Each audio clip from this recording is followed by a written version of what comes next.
रिमझिम भाग 3 तीसरी कक्षा के लिए हिंदी पाठ्य पुस्तक का 13वां पाठ मिर्च का मज़ा। रामधारी दिनकर इस कविता के लेखक हैं और यहाँ पर रामधारी दिनकर एक ऐसे व्यक्ति के बारे में बात कर रहे हैं जिसे सभी लोग काबुली वाला बोलते थे। काबुली वाला क्यों? क्योंकि वो काबुल से आया था और सभी लोग उसकी कहानी के बारे में बात करते थे। अब क्या हुआ कि कविता में क्या सार है कि काबुली वाले ने एक जमीन पर बैठी हुई, जैसे सब्जी वाले बैठे रहते ना, सब्जी बेचते, ऐसी एक बुढ़िया बैठी हुई थी और वो उसने क्या ले रखा था बेचने के लिए? लाल मिर्च। आपने हरी मिर्च देखी है ना, ऐसे ही वो बूढ़ी अम्मा लाल मिर्चें लेकर बैठी थी, कपड़े पर फैलाकर। बड़ी ही सुंदर लग रही थी मिर्चें। अब काबुली वाले ने, बेचारे ने, कभी लाल मिर्च नहीं देखी थी। उसने सोचा कोई खाने की स्वादिष्ट चीज हो गई और लाल मिर्च को देखकर उसके मुंह में पानी आ गया। बस फिर क्या था, काबुली वाला उस बुढ़िया के पास पहुंचा और बोला, वाह कितने अच्छे दाने हैं, इसे खाने से पक्का मैं ताकतवर हो जाऊंगा। जरूर किसी अच्छे मौसम का मीठा मीठा फल होगा। और एक चवन्नी, आपको मालूम है पहले के टाइम पर आप अपने मम्मी पापा से पूछेंगे तो वो आपको बताएंगे कि चवन्नी किसको कहते थे। एक चवन्नी में 25 पैसे होते हैं। आपको ये तो मालूम है ना, 1 रुपए में कितने पैसे होते हैं? 100 पैसे। तो एक चवन्नी में कितने पैसे? 25 पैसे। तो उसने चवन्नी फेंकी और अपनी झोली फैला दी और कहा कि भाई अच्छा अच्छा बढ़िया बढ़िया दे दो, और लाल लाल पतली पतली, और इससे मेरा मन आ जाए बढ़ा और बढ़िया स्वाद आ जाए। जो वो थी बुढ़िया बेचने वाली, वो भी झट से बोल पड़ी, वाह वाह सब खाते हैं, तुम भी लो। और उसने बड़े सस्ते में काफ़ी सारी मिर्चें उसको दे दी। बड़ा मगन हुआ काबुली वाला और एक जगह पर बैठ के पानी के साथ में, और वो अपना बड़े आराम से, जैसे ही उसने लाल मिर्च मुंह में डाली और कच्छ देसी की मिर्च ने तो अपना जोर जमा दिया जीभ के ऊपर।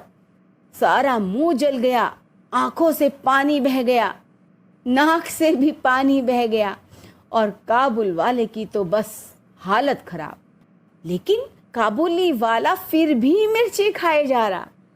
पूछो क्यों?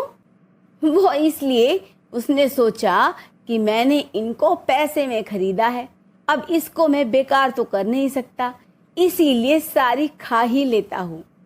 और तभी वहाँ एक सिपाही आता है, कह रहे बेवकूफ़ ये क्या कर रहे हो, इससे तो तुम्हारी हालत खराब हो जाएगी।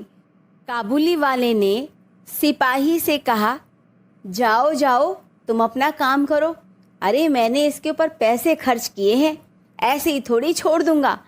और वो लाल मिर्च खाता रहा। तो यहाँ पर आपको मैंने कविता का पूरा सार समझाया है कि ये कविता आखिर क्या है। तो रामधारी दिनकर जी काबुली वाले के बारे में बात करते हैं।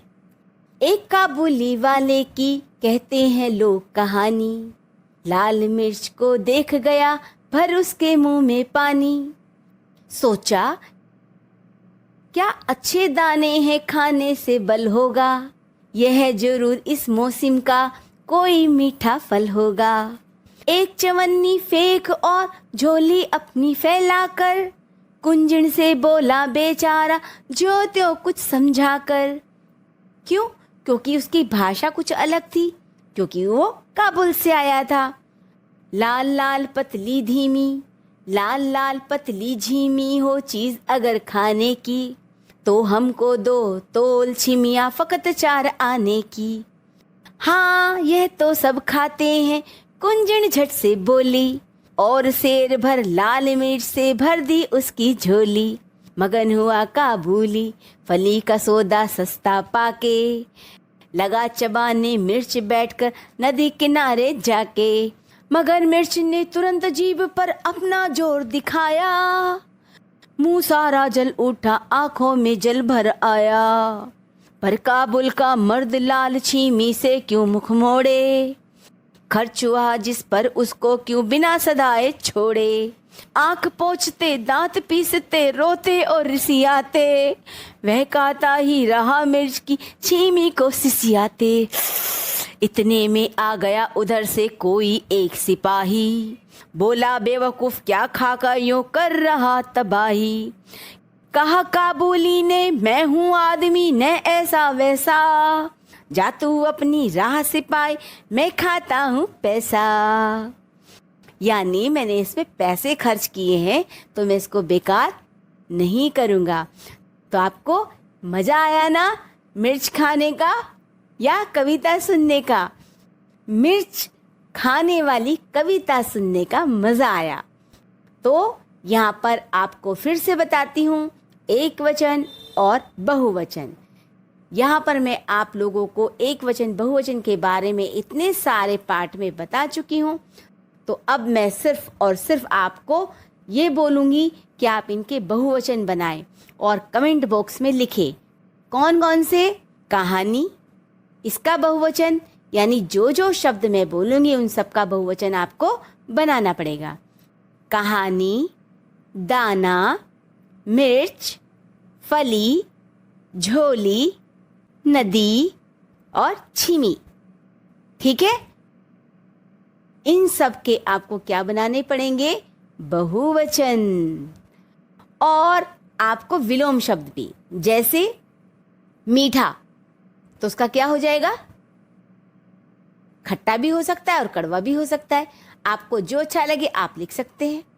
उसके बाद शाम, सुबह और क्या क्या आप इसके अंदर से आप बताओ। आदमी, तो इसका क्या होगा अपोजिट?